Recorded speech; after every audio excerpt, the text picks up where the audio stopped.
সাবিউল ইসলাম আছেন, তিনি কিন্তু মাত্র 20 বছর বয়সে কিন্তু তিনি টাইটেল চ্যাম্পিয়ন হয়েছেন বাংলাদেশের মাটিতে ইন্ডিয়াকে হারিয়ে। এবং তিনি হারাবো, সর্বোচ্চটা দিব, সর্বোচ্চ দিব, জীবন প্রাণ দিয়ে চেষ্টা করব, জীবন প্রাণ। দেশের টাইটেল WBA এশিয়া টাইটেল, বাংলাদেশের প্রথমবার WBA এশিয়া টাইটেল খেলেছেন এবং সবচেয়ে দ্রুততম বক্সিং এর র্যাঙ্কিং করা প্লেয়ার হচ্ছে 2030 সালের মধ্যে যদি আমি বেঁচে থাকি, বাংলাদেশে আমার এমন এমন একজন বক্সার দাঁড়াবে, এরকম 10টা সাকিব একটা বক্সারের কাছে এসে দাঁড় করবো ইনশাল্লাহ। একজন বক্সার দাঁড়াবে, 10 জন সাকিব সমতুল্য হবে ইনশাল্লাহ বাংলাদেশের প্রেক্ষাপটে। এবং বাংলাদেশ যাচ্ছে অস্ট্রেলিয়াতে, হ্যাঁ বাংলাদেশের মুতালেব, বাংলাদেশের সাবিউল আসাদুজ্জামান যাচ্ছে বাংলাদেশকে রিপ্রেজেন্ট করতে অস্ট্রেলিয়াতে। তারা খেলবেন বাংলাদেশ প্রফেশনাল বক্সিং সোসাইটির পক্ষ থেকে, এআইএফ বক্সিং প্রমোশনের পক্ষ থেকে। এখন কিন্তু আমরা আছি আন্তর্জাতিক বিমানবন্দর, বাংলাদেশ শাহজালাল আন্তর্জাতিক বিমানবন্দরে। সেখান থেকে তারা অস্ট্রেলিয়ার উদ্দেশ্যে কিন্তু যাত্রা করবেন। বাংলাদেশের পতাকা দেশে বহন করছেন এবং দেশের বাইরে কিন্তু বাংলাদেশের পতাকা উঁচু করে ধরবেন। আমাদের অলরেডি চ্যাম্পিয়ন এবং ইন্টারন্যাশনাল বলবো, ইন্টারন্যাশনাল র্যাঙ্কিং এ 250-র মধ্যে র্যাঙ্কিং এ আছে আমাদের সাবিউল।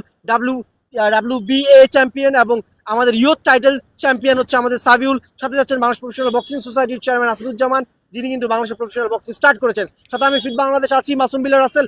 আমরা দেশের বক্সিংকে এগিয়ে নিতে চাচ্ছি, দেশকে এগিয়ে নিতে চাচ্ছি, প্রফেশনাল বক্সিংকে এগিয়ে নিতে চাচ্ছি।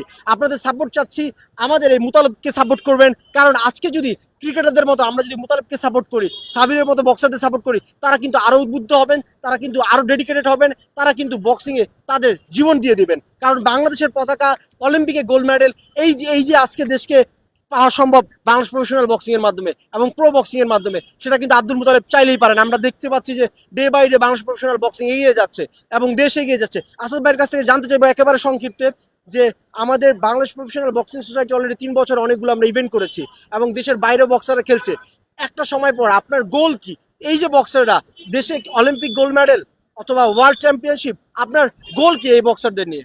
অ্যাকচুয়ালি আমি ডেফিনেটলি প্রত্যেকটা মানুষের জন্য একটা গোল থাকে যে কেন আমি এটা করছি। সো বেসিক্যালি একজন বাঙালি হিসাবে আমি আসলেই রুট লেভেল থেকে ওয়ার্ক করে আসছি এবং খুবই ছোট ফ্যামিলি থেকে আর আলহামদুলিল্লাহ এখানে এসেছি। সবকিছু মিলে আমি আমার স্টার্টিং লাইফ থেকে এখন পর্যন্ত আমি আমার কষ্টগুলো বুঝতে পেরেছি যে মানুষের জীবন আসলেই কিছু জিনিসের খুব প্রয়োজন হয়, যে জিনিস ছাড়া মানুষের জীবন চলে না, যেমন ফাইন্যান্সটা। সো আমার স্টার্টিং লাইফ থেকে আমি বুঝতে পেরেছি যে আসলেই ফাইন্যান্স ছাড়া জীবন চলে না। তারপরে জীবনে একটা প্রপার লাইন গার্ড বা ডেস্টিনেশন যেখানে আমরা পৌঁছাতে চাই, এরকম কিছু টার্গেট থাকে যেটা ছাড়া জীবন চলে না।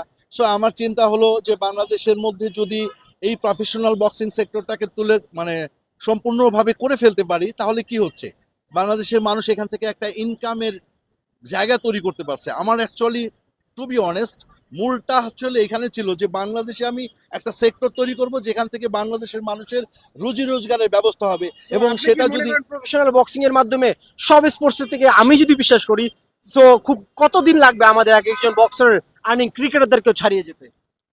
সবকিছু ঠিক থাকলে আমি বিশ্বাস করি 2030 সালের মধ্যে। এর আগে একজন কথা বলেছিল যে বাংলাদেশে সাকিব আল হাসান সবচেয়ে রিচ পিপুল বর্তমান সময় স্পোর্টসের মধ্যে। আমি বলেছিলাম যে 2030 সালের মধ্যে যদি আমি বেঁচে থাকি, বাংলাদেশে আমার এমন এমন একজন বক্সার দাঁড়াবে, এরকম 10টা সাকিব একটা বক্সারের কাছে এসে দাঁড় করবো ইনশাল্লাহ। একজন বক্সার দাঁড়াবে, 10 জন সাকিব সমতুল্য হবে ইনশাল্লাহ বাংলাদেশের প্রেক্ষাপটে। এবং হবে শুনতে পাচ্ছি যিনি কিন্তু বাংলাদেশের বক্সারদেরকে নিয়ে অস্ট্রেলিয়া যাচ্ছেন, পাশাপাশি অনেক কান্ট্রিতে যাচ্ছেন এবং দেশে ইন্টারন্যাশনাল ইভেন্ট করছেন। হ্যাঁ, দেশে কিন্তু আমরা জানি ইন্ডিয়া থেকে, থাইল্যান্ড থেকে, বিভিন্ন কান্ট্রি থেকে এসে কিন্তু বক্সিং খেলছেন।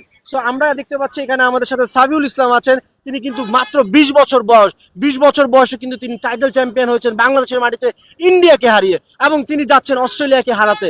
সো জানি না কতটুকু ভালো করবে, বাট আমি কনফিডেন্ট, আমাদের টিম কনফিডেন্ট এবং তিনি বলছেন ইনশাআল্লাহ কিপ, ইনশাআল্লাহ হারাবো, সর্বোচ্চটা দিব, সর্বোচ্চ দিব, জীবন প্রাণ দিয়ে চেষ্টা করব, জীবন প্রাণ দিয়ে চেষ্টা করব ইনশাআল্লাহ জয় হবে। এই জায়গায় পৌঁছানোর সবচেয়ে বড় অবদান কার? আমাদের আসাদ স্যার, আল্লাহ তাআলা। তারপর হচ্ছে আমি যদি বলি Asad sir. Yes right. So যিনি আমি জানি, কারণ তিনি বাংলাদেশের প্রো বক্সিং স্টার্ট করেছেন। আমার সাথে আছেন বাংলার গর্ব, বাংলার টাইগার আব্দুল মুতালেব, যিনি কিন্তু ওয়ার্ল্ড র্যাঙ্কিং এ 250, পাশাপাশি দেশের টাইটেল WBA এশিয়া টাইটেল, বাংলাদেশের প্রথমবার WBA এশিয়া টাইটেল খেলেছেন এবং সবচেয়ে দ্রুততম বক্সিং এর র্যাঙ্কিং করা প্লেয়ার হচ্ছে আব্দুল মুতালেব। আব্দুল মুতালেব, তোমার প্ল্যান কি? অস্ট্রেলিয়াকে কি করবে? উপকার করবে? ইনশাআল্লাহ ভালো কিছু ফাইট দেবো, ভালো করে নকআউট করার চেষ্টা থাকবে। ইয়েস, এটাই তো চাই এবং কথা আরো দম চাই, জোরে। ইনশাল্লাহ নকআউট করবো, সবাই দোয়া করবো আমার জন্য। সবাই দোয়া করবেন আব্দুল মুতালিবের জন্য, বাংলাদেশ প্রফেশনাল বক্সিং সোসাইটির জন্য, আসাদুজ্জামানের জন্য, সাবিলের জন্য। দেশ এগিয়ে যাবে বক্সিং এ, প্রো বক্সিং এ। আমরা এভাবে এগোতে থাকলে কিন্তু একসময় অলিম্পিকে আমরা গোল্ড মেডেল পাবো, আমাদের দেশ থেকে ওয়ার্ল্ড চ্যাম্পিয়ন পাবো। সো আর সময়কে ক্ষেপণ করবো না, কারণ তাদের ফ্লাইট কিছুক্ষণ পরেই। সুতরাং ভালো থাকবেন, সুস্থ থাকবেন, বাংলাদেশ প্রফেশনাল বক্সিং সোসাইটির সাথে থাকবেন, মাসুমের সাথে থাকবেন, ফিট বাংলাদেশের সাথে থাকবেন, বক্সার আব্দুল মুতালিবের সাথে থাকবেন, সাবিলের সাথে থাকবেন, দেশের সকল স্পোর্টসম্যানদের সাথে থাকবেন। আল্লাহ হাফেজ।